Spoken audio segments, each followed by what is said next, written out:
everyone, welcome back to another healing conversation. It's your girl Shanae, and it's been a minute. Since I have showed up on here, but oh my days, has life put me through some trials and tribulations to come full circle back here with you all again. And this time it feels like a true liberation. Truly. So, hi. This conversation I want to have is about the topic of self-love. You know, I was talking to my friend the other day, and she said to me, I understand the word self-love, but how do you do that? How do you do self-love? And it was actually kind of crazy because that whole week I had sort of mirrored reflections of different people kind of asking me the same thing. So I sat down and I was like, okay, how do we in practical forms begin to love ourselves?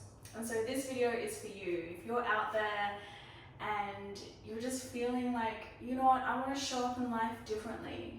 I want to do different things, but I just feel like I hold myself back, then this video is for you, because girl, I've been there and I'm still getting there, you know? Like, I don't think it's ever you reach a mountaintop and you're like, great, I love myself fully, I'm ready to go. No. There are days, I feel like recently for me, that I have kind of gone through maybe just like another little spiritual awakening, and really spirit has been on my neck to be like, it's time, it's time to express. So let's begin. Self-love. What is self-love? What are your beliefs, your thoughts, your feelings on self-love? Let me know. Leave me a comment. So this is my interpretation of self-love and the tools and practical ways of how I put into motion loving myself to show up in a more healthier and full version of who I am. I can't tell you my self-love story without going back to the start. So 5 years ago, 2020, as I'm sure for so many of us, we went through a massive shift within ourselves and collectively. And now as I can reflect back, I see that time as the most earth-shattering, ground-shaking awakening that I needed to really pivot and change my life. I was living in Dublin at the time, and my partner at that time woke up and looked at me and said, I don't think we should do this anymore. I don't think we should do this relationship anymore. And I'm sure for many of you, when you're being broken up with, it's that, how do I put it, soul shattering, body feeling like you're gonna vomit kind of feeling. And that's what it felt like for me. But I felt like in that moment, he actually lifted the weight off my shoulders, because for so many of us, we know when we're in a situation that we're really not happy with, that it feels like life has become a struggle each and every day. It just feels like, oh my gosh, can I just breathe for a sec? And so that's what it felt like. And not because he was a bad person, but because I was living a life that wasn't in alignment with my most highest truth, and I knew that. but I was too scared to let go because of what I had built, because of the value I had put in this person, in this relationship. And so I was willing to cling on to anything to hold on to it. And so when those words came out of his mouth, I felt my spirit being liberated. So in about 4 days, I packed my bags and I came home. And I remember sitting on that plane home for the first time in my life, thinking, you know, I don't think it's him. I feel like there's something in me that seems to be attracting the same cycles of life, people, partners. It was the first time in my life I ever had this awareness just go off my head. And from that moment forward, I have made it my personal journey and inquiry to understand these patterns, beliefs, and cycles that have been held within myself, within my family, and how do we break free from this? That is my story of how self-love has come into my life. You see, I couldn't keep putting love into another. Life was asking me to put love back into myself. Life was asking me that until I put the love into myself, I will keep attracting and receiving what I have always been in. So, I had to figure out what brings me joy, what brings me light, what brings me love. I had never known that before. And I feel most of us growing up, we're not taught that. We're not taught to, what does this phrase, fill your cup up mean? So from 2020 to now has been a work in progress of understanding, what do I like? What does lift me up? What brings me joy?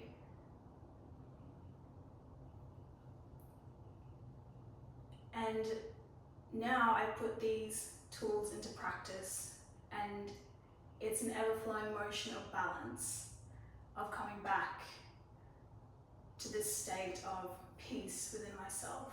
All these tools allow me to come back to a little bit more peace within myself, meaning I don't have to run or chase after things anymore. I don't have to seek validation in another. I don't have to question anymore, or maybe less. Practical ways that we can start loving ourselves. So, one is start to write out what you're not liking about yourself right now. Start to examine that.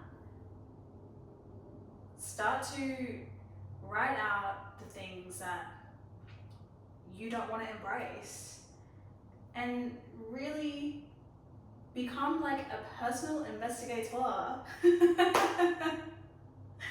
of your shadows and where they have come from. And I believe most of us carry things that weren't even ours to begin with. So we have to be willing to sit with those things that we'd rather not see in the mirror, that we'd rather not embrace. I'll give you an example. So, for a very, very long time, my biggest insecurity was my hair. I know, don't at me in the comments, but it was my hair. It was my hair. Because I grew up in a community where I didn't see any representation of people and women that looked like me. And so this added a layer of shame. The only person who looked like me was my father. And then when he left, it left a huge wound, a huge mark in my soul and my spirit of feeling abandoned. And so I unconsciously played that out. I abandoned myself. I could not accept myself as all of me. So this is what I mean by examining those shadows. Where do they truly, truly come from? And it takes courage to go deep. And so by understanding and digging deeper, I was able to sit with that truth, feel it in my heart, and release it through my body.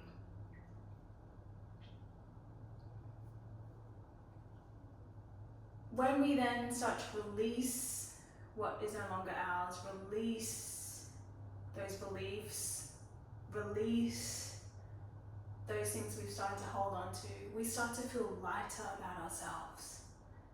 We start to see ourselves in a whole new perspective and light. After years of those insecurities about my hair, I actually realized that I started reinstating new affirmations and beliefs about myself. So this trickles down into writing it out, feeling it, healing it, and then once that's released, you get to now affirm new beliefs about yourself. Step 2, affirm, self-affirmations. Self-affirmations. Louise Hayes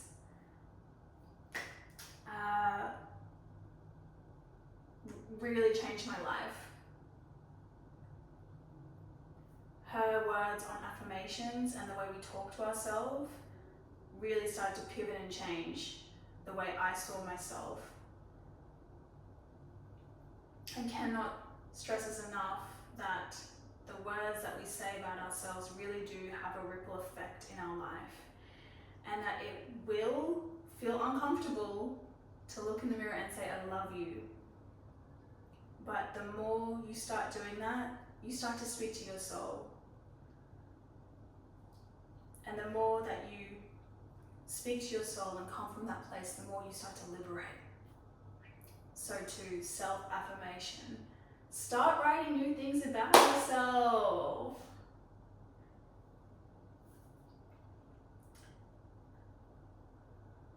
Especially in those moments of challenges, because there are always going to be challenges. Especially in those moments, to look in the mirror and say, I love you, I trust you, I am whole, I am complete, I am worthy, I am deserving, I am enough.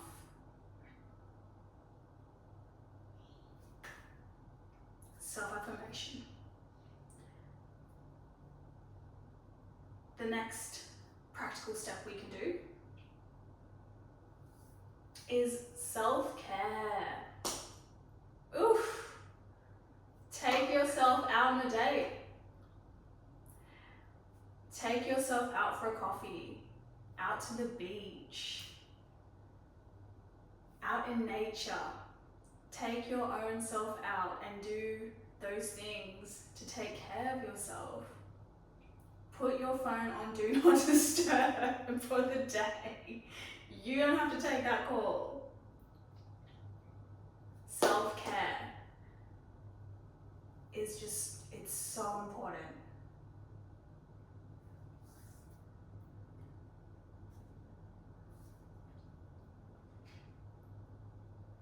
The next step is compassion. Self-compassion, self-kindness.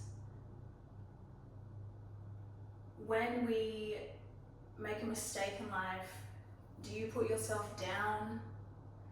Do you overthink everything? self-kindness, self-compassion.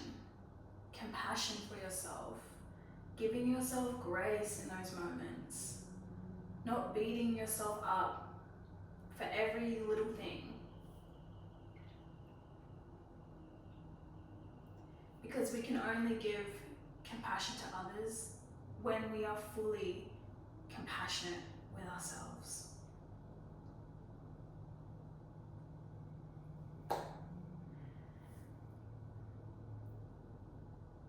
Building a spiritual foundation. This one is so important.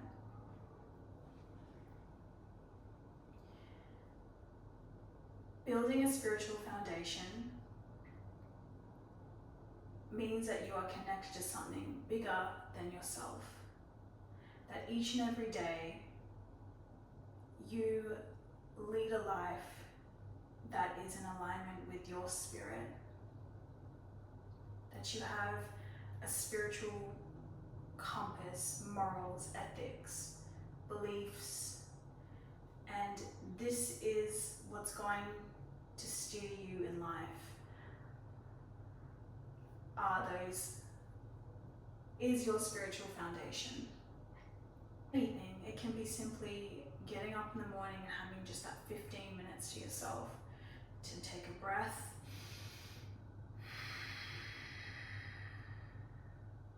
and recenter yourself, calm yourself. This in itself is a meditation, just to consciously breathe, taking your breath from here into here and grounding yourself. And it's these little things that we start to build that really then become the anchor of our foundation. Spiritual foundation. So, what have we touched on? Self-inquiry, self-affirmation, self-care, and a spiritual foundation. Oh, and self-kindness and self-compassion. Because I want you to start treating yourself like you are your own best friend. You are your own best friend, your own cheerleader, your biggest fan and supporter. That's why it's so important to give yourself grace, self-kindness, and compassion.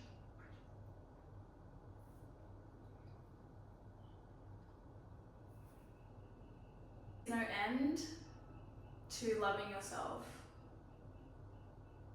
There really isn't, because we are always changing and shifting. We are always growing, and with growth will always come growing pains.